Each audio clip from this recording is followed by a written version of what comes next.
రేవంత్ తెలంగాణ రాష్ట్రంలో రేపు జరగబోయే మున్సిపల్ ఎలక్షన్ లో రంగారెడ్డి జిల్లా 6 మున్సిపాలిటీలలో ఏదైతే బీ ఫార్మ్స్ ఉన్నాయో దానికి ఒక కమిటీ స్టీరింగ్ కమిటీ వేయడం జరుగుతుంది.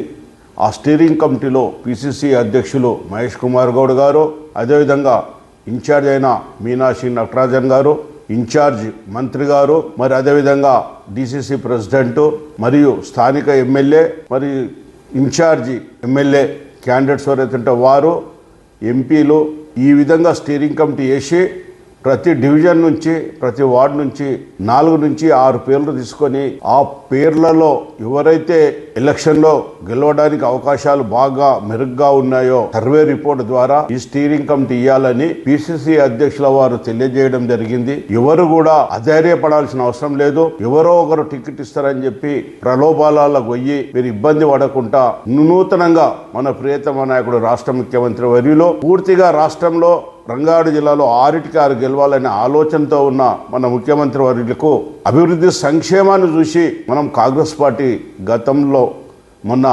70% పంచాయతీ గెలవడం జరిగింది.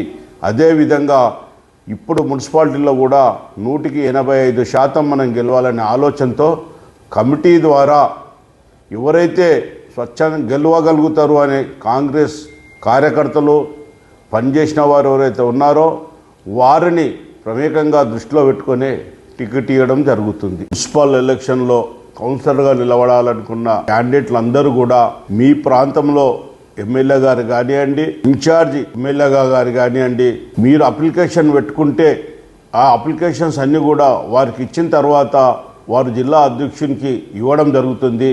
ఆ ఇచ్చిన అప్లికేషన్ ఫామ్స్ అన్నీ కూడా మేము తీసుకెళ్లి పిసిసి ప్రెసిడెంట్కి ఇవ్వడం జరుగుతుంది.